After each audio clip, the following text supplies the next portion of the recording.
जय महाराष्ट्र मित्रांनो, बुकमाय वस्तूच्या एका नवीन एपिसोडमध्ये आणि एका नवीन प्रोजेक्टमध्ये मी तुमचे पुन्हा एकदा मनापासून स्वागत करतो।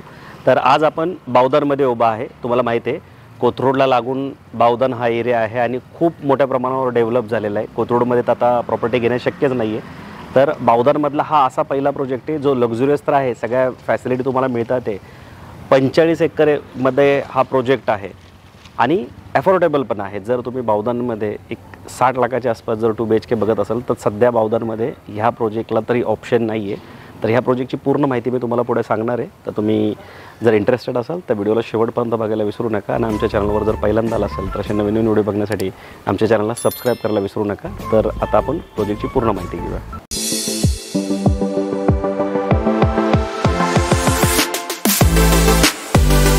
सर्वप्रथम आपण लोकेशनबद्दल जाणून घेऊ। तर लोकेशन मला तुम्हाला सांगायचं झालं तर जर तुम्ही चांदणी चौकाकडून येत असाल तर चांदणी चौकाकडून काही अंतर पुढे आल्यानंतर तुम्हाला बावधनचा मेन चौक लागतो, म्हणजे जे राईट साईडला चेलाराम हॉस्पिटल आणि बावधन गावठण लागतं आणि डाव्या साईडला जो रोड जातो म्हणजे त्या ब्रिज खालून जो डाव्या साईडला जो रोड जातो तो पुढे ह्या प्रोजेक्टला येतो। 1100 मीटरवर हा प्रोजेक्ट लोकेटेड आहे आणि पूर्ण सिमेंटचा रोड आहे जो ह्या प्रोजेक्टपर्यंत येतो।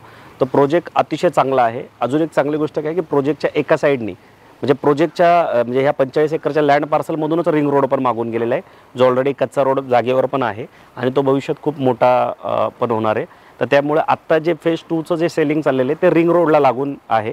त्याच्यानंतर एका साईडला म्हणजे ह्या डाव्या साईडची जर गोष्ट केली तर इथं आर्मीचा खूप मोठा प्लांट आहे पुढच्या साईडला। तर ही पूर्ण रिझर्व्ह लँड आहे जी शेकडो एकर रिझर्व्ह लँड आहे, जिथं भविष्यात कधीच काय होणार नाही। तर तुम्हाला इथं निसर्ग पण खूप चांगला बघायला भेटतो। म्हणजे बावधनचं जर तुम्ही लोकेशन बघितलं तर तुमच्या लक्षात येईल की मॅक्सिमम हिल व्ह्यू साईड्स इथे बघायला तुम्हाला मिळतात, कारण अवतीभोवती सगळं इथे डोंगर आहे, नेचर खूप चांगलं तुम्हाला इथे मिळतं।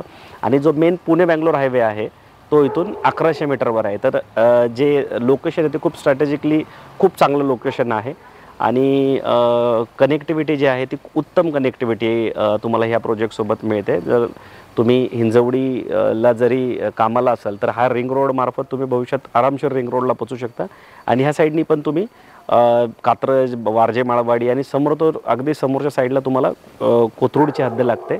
चांदणी चौकातून तुम्ही खाली कोथरूडच्या साईडला होऊन तुम्ही डेक्कनच्या दिशेला पण जाऊ शकता। तर लोकेशन जे आहे ते पुणे बँगलोर हायवेला लागून आहे आणि खूप योग्य लोकेशन आहे।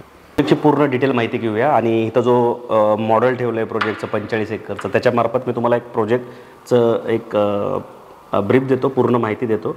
तर हा टोटल 45 एकरचा लेआउट आहे, ज्याच्यामध्ये इथं 3 एकर जागा जी आहे ती शाळेला दिली। तुम्ही बघू शकता इथे स्कूल दिले, न्यू इंडिया स्कूल म्हणून शाळा आहे ज्याचं पहिली ब्रांच कोथरूडमध्ये, त्यांना ही जागा दिली 3 एकरमध्ये। त्याच्यानंतर हे फेज 1 आहे ज्याच्या 10 एकरमध्ये टोटल 600पेक्षा जास्त फॅमिली ऑलरेडी इथं राहतात आहे। फेज 1चं पूर्ण पोझिशन झालेलं आहे। त्याच्यानंतर ही साईड जी तुम्ही बघताय तर हे 10 एकरमध्ये होतं, हे 17 एकरमध्ये फेज 2 आहे आणि 17 एकरमध्ये तुम्ही इथं बघू शकता 1 2 3 4 5 6 7 8 9 10 टोटल 10 बिल्डिंग आहेत फेज 2मध्ये आणि तो जो पार्ट आहे तो फ्युचर डेव्हलपमेंट म्हणजे फेज 3चा एरिया आहे।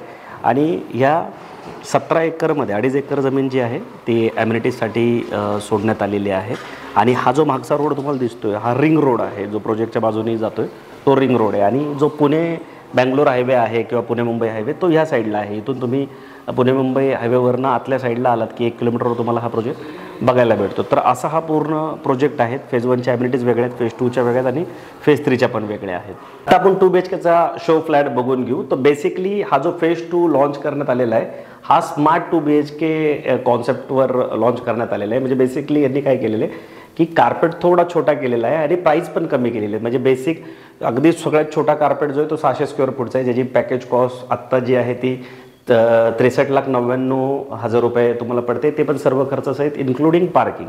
आणि सध्या ऑफर पण चालली आहे की 0 स्टॅम्प ड्युटी आणि रजिस्ट्रेशन, त्यामुळे हा फ्लॅट साधारणतः तुम्हाला 60,50,000च्या आसपास जातो। तर ह्याचा कार्पेट जो आहे तो 600च्या आसपास आहे आणि तुम्ही बघू शकता की फ्लॅटची जी बनावट आहे ती कशा पद्धतीची आहे। हा शो फ्लॅट आहे, ॲक्च्युली फ्लॅट जेव्हा तुम्ही याल व्हिजिटला तेव्हाच तुम्हाला तो बघता येईल। आणि फेज 1मध्ये ऑलरेडी 614 लोक राहतात आहे आणि जवळजवळ 10 एकरमध्ये पोझिशन बिल्डरकडून देण्यात आलेले आहेत आणि फेज 2 17 एकरचा आहे, ज्याच्यामध्ये तर अजून मोठ्या प्रमाणात तुम्हाला इथे युनिट बघायला भेटणार आहेत। आणि अजून एक बेस्ट ऑफर काय आहे की तुम्ही फ्लॅट बुक केल्यानंतर अजून एक ऑफर अशी चाललेली आहे की 5999चाच EMI तुम्हाला टिल पोझिशन नाही, पण पुढचे 2 वर्ष तुम्हाला फक्त 6000 रुपयाचा EMI भरता येणार आहेत. म्हणजे बऱ्याचदा अंडर कन्स्ट्रक्शनमध्ये फ्लॅट बुक करताना आपल्याला वाटतं की EMIचा लोड येईल, तर तोही तुम्हाला इथं ऑफरमध्ये मिळते.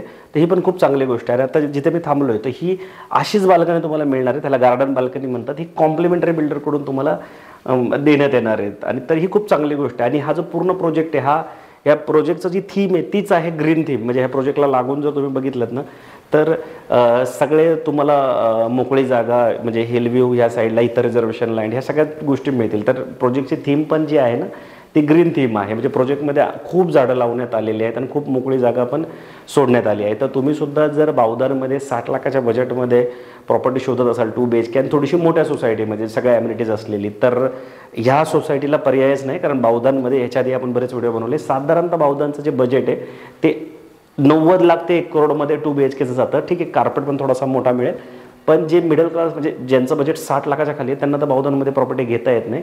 आणि कोथरूडमध्ये तर शक्यच नाही. तर त्यामुळे कोथरूडच्या प्रॉपर्टीला पण हा एक खूप चांगला रिप्लेसमेंट होऊ शकतो. आणि सगळ्यात चांगली गोष्ट काय, जर तुम्ही कोल्हापूर, सांगली, सातारा, कराड या भागातून येत असेल किंवा मुंबईतून पुण्यात शिफ्ट होत असेल आणि तुम्हाला पुणे बँगलोर हायवेला लागूनच प्रॉपर्टी पाहिजे असेल, तर सगळ्यात बेस्ट प्रोजेक्ट जो आहे तो हाच प्रोजेक्ट आहे. तर तुम्ही नक्की व्हिजिट करा. कारण की ऑलरेडी 614 लोकांना फेसबुकमध्ये पोझिशन दिले आणि एवढी लोकं ऑलरेडी इथं राहतात आहे. आणि फेज 2 मध्ये जवळजवळ नाही म्हटलं तरी 10 मधले 7 टॉवर जे आहेत ते पूर्णपणे सोल्ड आउट आहेत. आता 3 टॉवरचं मार्केटिंग इथं चाललेलं आहे आणि खूप चांगला प्रतिसाद आहे. कारण बजेट जे आहे, म्हणजे बजेट ते सर्वसामान्यांना परवडेल अशा रेटमध्ये ठेवल्यामुळे प्रोजेक्टला खूप चांगला रिस्पॉन्स आहे. 2 महिन्यानंतर फेज 3चं पण इथं लॉन्चिंग होणार आहे. तर तुम्ही ह्या बजेटमध्ये बघत असाल बावधनमध्ये तर नक्की व्हिजिट करा. काही प्रश्न असेल तर स्क्रीनवर दिलेल्या नंबरला तुम्ही कॉल पण करू शकता. व्हिडिओ आवडला तर लाईक करा. आणि पहिल्यांदाच जर आमच्या चॅनलवर आला असेल तर असे नवीन व्हिडिओ बघण्यासाठी आमच्या चॅनलला तुम्ही सबस्क्राईब करायला विसरू नका. आपण लवकरच भेटू नवीन प्रोजेक्ट आणि नवीन लोकेशनसोबत. तोपर्यंत नेहमीसारखं स्वस्त राहा, मस्त राहा, खुश राहा. जय हिंद.